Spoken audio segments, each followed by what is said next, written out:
क्या मृत्यु के बाद संसार वही होता है जो हमने जीवन में जाना? सोचिए, अगर किसी व्यक्ति ने अपनी पूरी जिंदगी बिजली, मोबाइल, गाड़ी या इंटरनेट कभी देखा ही नहीं, तो क्या मृत्यु के बाद उसके लिए ये सब चीजें एग्जिस्ट करेंगी? या फिर उसके लिए पूरा संसार वही होगा जो उसने अपनी चेतना से जाना और महसूस किया? नमस्कार दोस्तों, मेरा नाम है अभिषेक। आज हम बात करने वाले हैं एक ऐसे दार्शनिक प्रश्न पर जो साइंस से ज़्यादा चेतना से जुड़ा है और धर्म से ज़्यादा अनुभव से। क्या संसार चीज़ों से बनता है या हमारे अनुभवों से?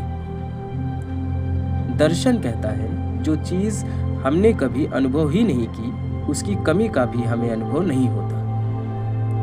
हर व्यक्ति का अपना एक संसार होता है जो उसके ज्ञान, यादों और अनुभवों से बना होता है। इसलिए अगर किसी व्यक्ति ने अपनी जिंदगी में किसी आविष्कार को कभी जाना ही नहीं, तो उसके लिए वो चीज कभी थी ही नहीं। एग्जाम्पल, अंधे व्यक्ति का रंगों का संसार। सोचिए, एक ऐसा व्यक्ति जो जन्म से अंधा है, उसके लिए रंगों का कोई अर्थ नहीं। लाल, नीला, पीला ये शब्द हो सकते हैं लेकिन अनुभव नहीं। अब सवाल ये है, क्या उस व्यक्ति को रंग ना देख पाने का दुख होता है? तो जवाब है नहीं, क्योंकि जिसका अनुभव ही नहीं, उसका अभाव भी नहीं। एग्जाम्पल, गुफा में रहने वाला व्यक्ति। प्लेटो के दर्शन में एक कहानी आती है जहां लोग गुफा के अंदर रहकर सिर्फ छायाओं को ही नहीं सच मान लेते हैं।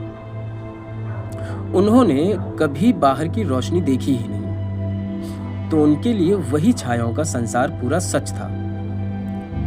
इसी तरह हमारी चेतना जितना जानती है उतना ही संसार बनाती है। मृत्यु के बाद का प्रश्न। अब आते हैं सबसे गहरे प्रश्न पर। मृत्यु के बाद क्या होता है?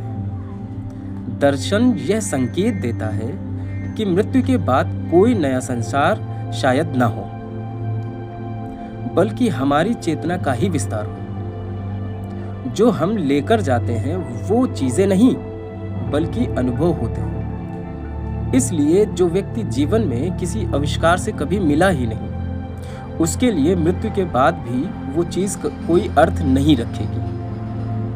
एग्जाम्पल, आदिवासी और सादगी। दुनिया में आज भी ऐसे समुदाय हैं जो मॉडर्न टेक्नोलॉजी के बिना जीते हैं, फिर भी अपने जीवन को पूर्ण मानते हैं। इसका मतलब ये है कि सुख और शांति बाहरी चीजों से नहीं, चेतना की स्थिति से आती है।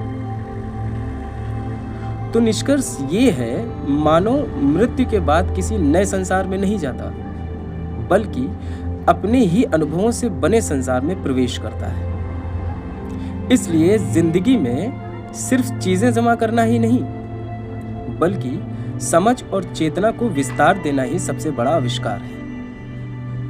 अगर आपको ये वीडियो पसंद आया तो वीडियो को लाइक करें और चैनल को सब्सक्राइब करना ना भूलें। कमेंट में बताइए, क्या आप मानते हैं कि संसार बाहर होता है या हमारे अंदर?